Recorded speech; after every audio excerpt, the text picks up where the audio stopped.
Welcome to Resiliency Redefined. I'm your host, Robyne, and I am thrilled to share with you information about resiliency, well-being, performance, education, business, parenting, and everything in between. I'm committed to joining you each week to talk about these big ideas and bring them into action, habits, tools, strategies, tactics that allow us to finally uncover what it takes to truly be well. And I'm just so excited that you're here.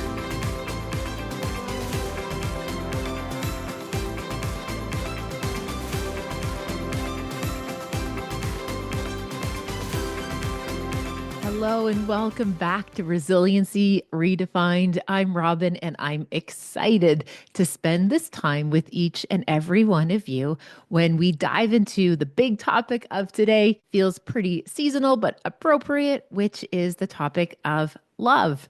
Now, somebody asked me from an episode, I believe it was 2 episodes ago, where we talked about attachment. And they were so curious as what are the drivers for attachment theory, like as to like why do we develop these patterns or these relationship patterns and whatnot.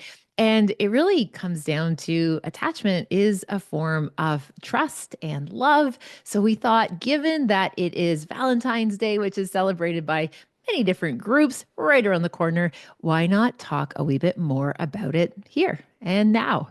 So, to get us started, the idea around attachment and that notion of connectedness or trust is that usually it starts with the primary caregiver. So, what we know about that is our relationship with our primary caregiver, or what we call our primary attachment figure. It's going to have this ripple effect throughout our entire lives. We learn from that first relationship this idea about trust, whether or not we can trust this person to look after our needs. And again, we all have needs. That does not make us needy, it makes us human. And part of our evolution is to be able to form these bonds, these attachments with people who could look after us, because that would obviously increase the likelihood of our survival, especially when we're so vulnerable as babies. But I love how our biology and evolution, like it wasn't messing around. Like it really wanted to secure that bonding.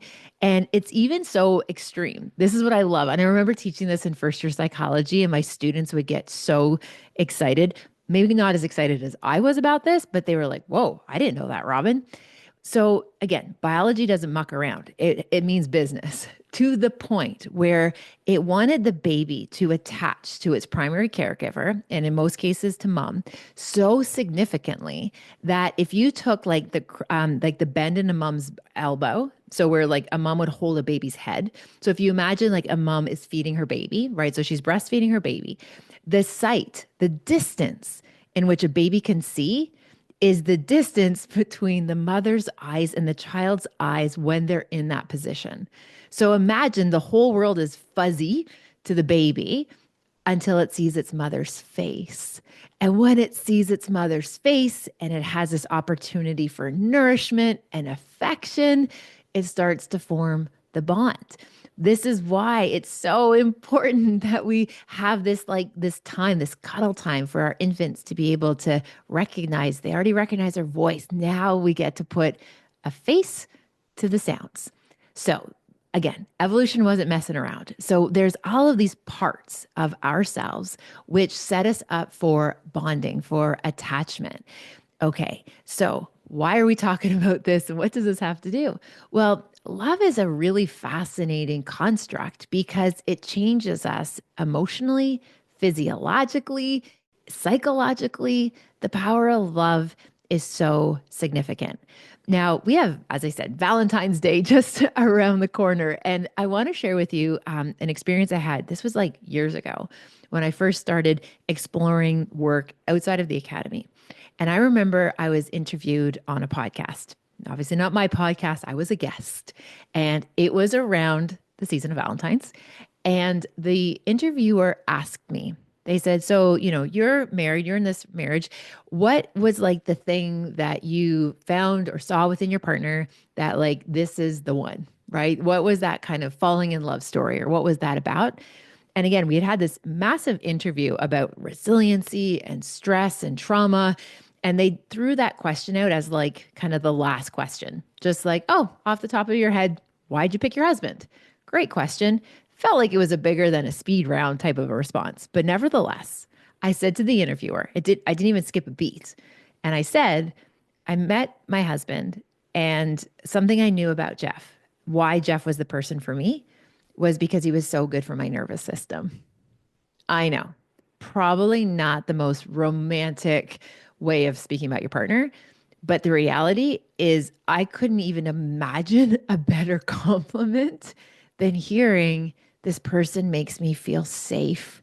This person makes me feel like stable and secure and cared for and adored, and just know that I'm going to be okay. That this person is so good for my nervous system, especially because this weary nervous system, let me tell you, it took a lot of hits, especially in other relationships. My nervous system, I didn't think I would ever be able to hold trust again, that I could ever trust myself, my heart, my family, ever to another person after everything that I navigated in earlier relationships.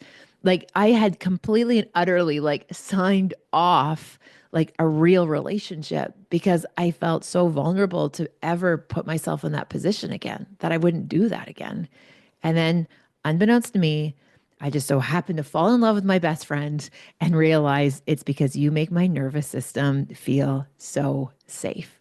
Trust. And if you've experienced a breach of trust or like a broken trust, you don't feel like you can ever figure it out again. You wouldn't want to. Yet, all of a sudden, I realized I was in this place where I was like, wow, I feel safe and solid and secure, which then allowed me to like heal and grow and challenge myself because I knew I had this safe place to land. So, our nervous systems are so interconnected with our sense of love, our sense of connectedness.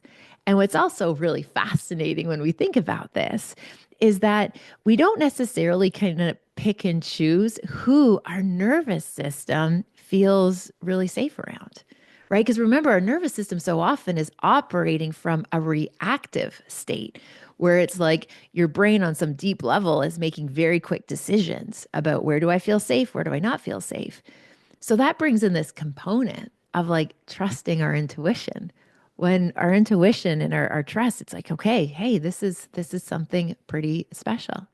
Now, I appreciate folks might not be a big fan of Valentine's Day. I totally get that. And I love all of the like riffs on Valentine's Day now that we're seeing in terms of like celebrating your pet, celebrating your best girls, your mates. Like I love that this is just this evolving place of inclusivity around this holiday. But what I do think is also fascinating is like, where did Valentine's Day, where did that come from? Now, you might know, or perhaps you don't, the story of Saint Valentine, who was this person, this person who, this priest who ended up, the legend goes or the story goes that he was providing, he was marrying couples that at the time like the Roman Empire wouldn't allow. So he was creating the space for these people to be have this opportunity to get married when the emperor was saying they couldn't. He would find a way to do that so that way they could have this experience. And so they found out about this guy doing this. So obviously he gets put in prison, and they sent in, I believe it was, they sent in Claudius II, one of the other Roman empires, to try and convert him to Roman paganism. And that what ended up happening apparently in this jail is that he ended up converting the guy to Christianity. So the guy that brought him in to try and get him to like, renounce his beliefs and, move away from this and bring him over to that side, he ended up converting him into Christianity. So the people found out about this, that, St. Valentine was more like his, beliefs were even more firmly rooted. He converted this other guy because he was so faith filled. So they decided we need to execute him. So now St. Valentine is going to be executed for not only marrying people he wasn't supposed to marry according to the Roman Empire, but also because they converted one of their people, Claudius II. And so St. Valentine's is going to die. He's about to die. And one of his last acts that he did was heal the daughter of the jailer. So apparently, the daughter of the jailer was blind, and St. Valentine healed him, healed the girl. So healed her, sorry. And what was amazing is he apparently wrote a letter to that little girl, letting her know that it was okay, that even though he was going to be executed, that he wanted her to know that she was safe and looked after. And he signed it, Your Valentine. Oh, my goodness. That's pretty special. Like it's so many layers of interesting and fascinating. And anyway, so I love that there's some history, right? Some lots of different things. And obviously, it's never okay. Anyone is persecuted, obviously. And I just think it's so interesting that we've created this experience where we get to celebrate love in all of the different forms and shapes and ways it manifests, that it becomes part of the stories that matter most to us. So when we think about this kind of idea about like relationships, and that obviously our attachment is so interconnected to what our relationships look like, a question I often get asked is this: Robyne, if people are innately drawn to being secure and steady and safe, why do we pick partners that aren't like that? Right? Why are we like perhaps attracted or drawn to persons that are not good for our nervous system? Well, there's a lot we could unpack there. But just to start, it's this idea that sometimes chaos is feels safe. Sometimes unpredictability and uncertainty when you've grown up in really kind of chaotic relationships that we don't trust good, right? Like we get nervous around like steady and calm because we're just more familiar with that sense of restlessness or just the chaos. So we repeat what we do not repair. And that's not just in relationships, that's in like all of our life areas. We will repeat what we do not repair. So if we are used to chaos, if we're used to like just all of these like toxic pushes and pulls and all this tension, until we find like healing in those areas, we're just going to keep having more opportunities to learn how to fix it. So again, we'll repeat the mistakes. And there's no judgment in that whatsoever. And I don't think repeating mistakes is necessarily a bad thing because it's letting us know where the growth has to happen. It's letting us know there's enough of a pattern. It's that idea of like catching that awareness, right? Catching that recognition that, wow, there's a pattern that keeps repeating. And you know what? I can't just keep going on this way if I want a different outcome or if I'm hope filled for future relationships or future learning, future behavior. So again, it's letting us know that this isn't necessarily what works and we maybe want to think about something different. Now, change is hard. Staying the same, that's also hard. So the idea becomes we want to pick our hard. Do we want to pick the hard that's going to kind of lead to the same outcomes? Or we're willing to trust ourselves enough to take on the hard parts, the learning, the unlearning, the growth, the unpacking, the unlocking that are going to bring us to a place where we can really find meaningful connections. And at the end of the day, like I said at the top of the show, we all have needs. That doesn't make us needy, it makes us human.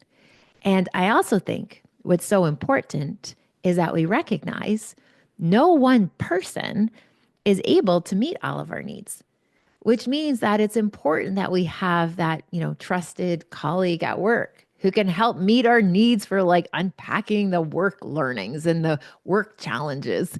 And it's also special that we have that, that group of friends or that friends that are going to love us in that way as well. We also have that perhaps that partner or that person by our side who's going to also be able to support and take care of us, and we get to take care of them. And we have these beautiful mosaics of feeling a sense of belonging. Now, you might recall we talked about earlier that sense of belonging is part of our ability to hold and practice resiliency. that we know that we have a home team. And what's also so remarkable isn't just belonging to our home team, it's that we like matter to that home team, that those people in our lives, that those relationships are so special. And we want to protect those relationships. Now, just recently, I was doing a talk in front of, gosh, there was thousands of people, and we were talking about belonging in the workplace. And I made this statement where I said, if you're ever in a position where you need to pick between your family, whatever you define family as, or work, always pick your family. You'll never regret picking your family. You will regret, I believe, picking work over your family. Now, imagine an organization brought me in to talk to their team, and I'm literally telling them, like, pick your family over your work. But there's obviously the main idea is that family is making what matters most matter most. But the secondary idea, what we see in the research is that when a person in their professional role feels that they have agency to be able to meet the needs of their loved ones, which could take the shape of taking an elderly parent to a doctor's appointment or being able to slip out to watch that cross country run, that race that your child might have at school.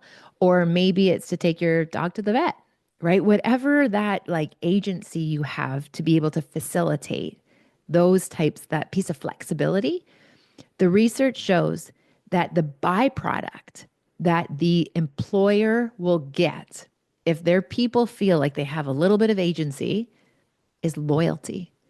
You will secure and retain your top talent simply because you give them some flexibility. That's what we see in the occupational research on that topic.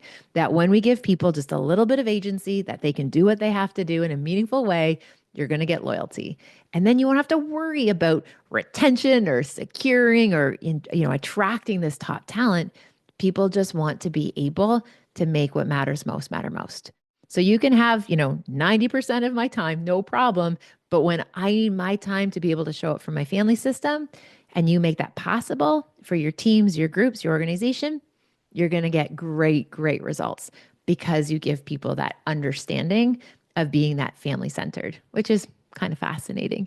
Now, another big idea that I love here is this idea about how do we like show up for the people that matter most to us.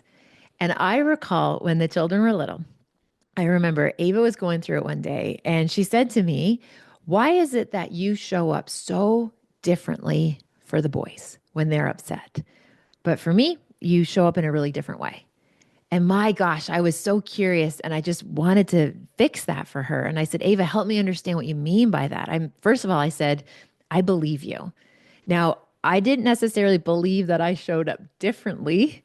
What I did believe was her feeling that she felt like I did. Okay, that's a pretty remarkable distinction. It's the same idea as if, for example, if your kid comes home and says, like, I have no friends at school, everybody hates me. I'm sure as the grown up, you want to correct that. Be like, no, that can't be true. You had, your little buddy over for a play date or you were invited to this birthday party. Nobody hates you. I understand the intention of why we want to say that to our kid. But instead, I would encourage you to say, when the child says, hey, nobody likes me at school, to say, I believe you. I believe you're feeling. And I'm here to sit with you. I'm here to problem solve it with you if you want to, or just to listen, right? Comfort or solutions. People will spiral if they don't feel seen and heard.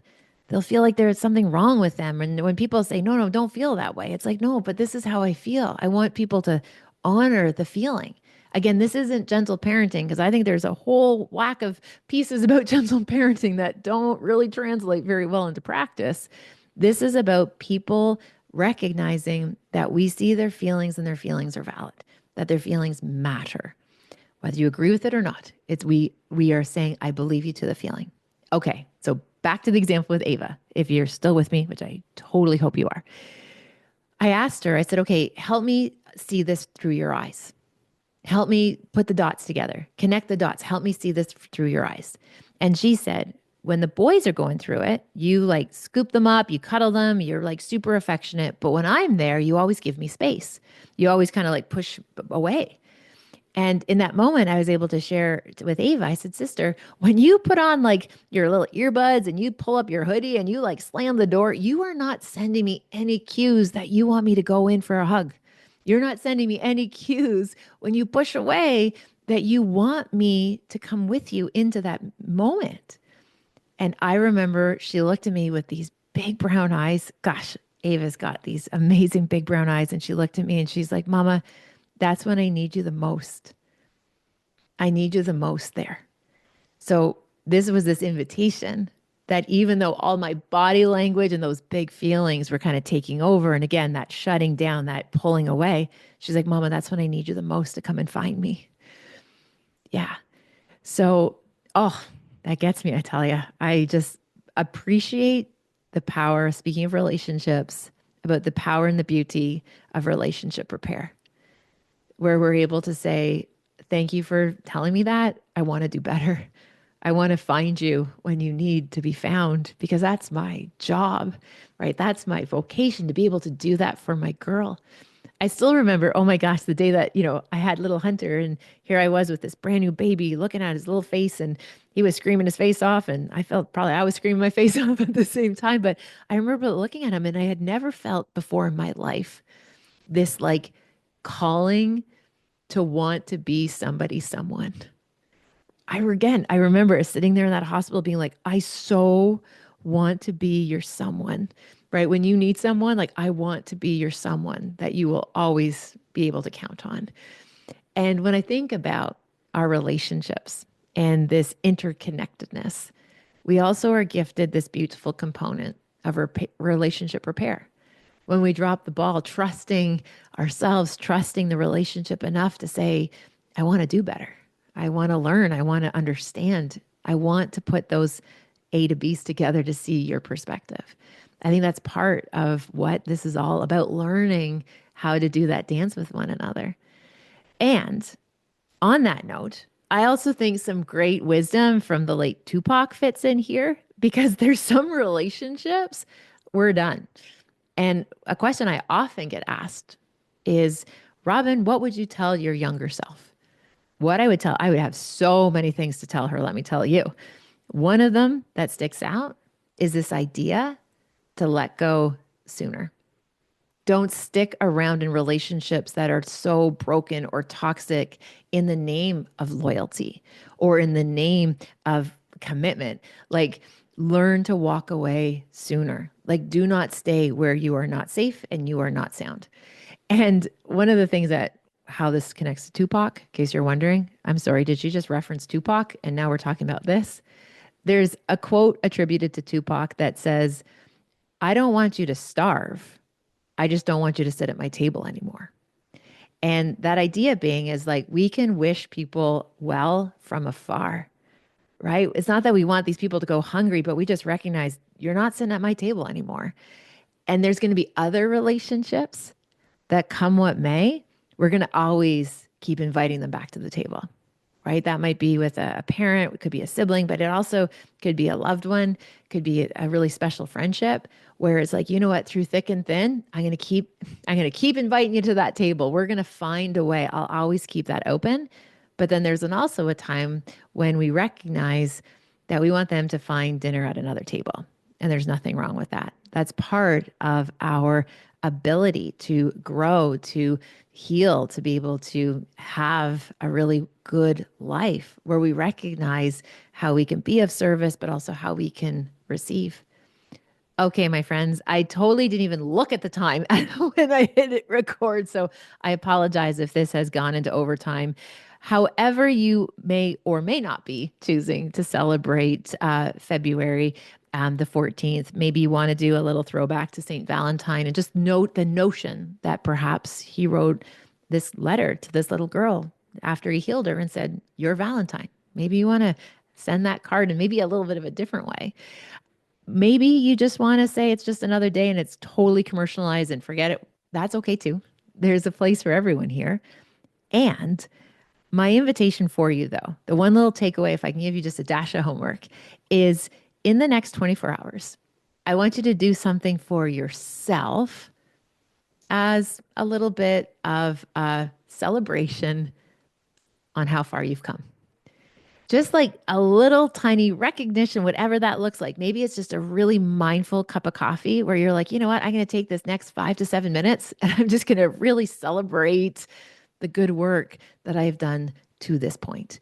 Or maybe you take yourself out on a hot date, right? Or maybe you just curl up with your Salvatore brothers and watch multiple episodes of Vampire Diaries. And that's what it looks like too. Whatever this is for you, my invitation in the next 24 hours, I want you to celebrate you, because the relationship you have with yourself is the longest relationship you will ever have.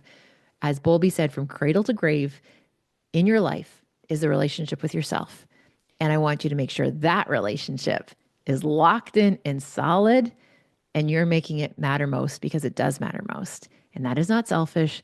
It is science, because when we are okay and continue to have the gift of receiving, then we're able to give and we can show up for others. So thanks for listening. Happy Valentine's Day if you celebrate it. Take good care, and I will connect with you next time. Bye for now. Thank you for spending time with this podcast episode today. I hope you found something helpful in Resiliency Redefined. Please feel free to share it with somebody who you might think could benefit. Maybe there was something useful, something in particular that you think you could pay forward. Also, if you have a moment, please feel free to rate and review this podcast wherever you like to listen to your podcast. It means the world to me. And again, thanks for your time. Thank you for your interest. Take good care, and I'll see you next time.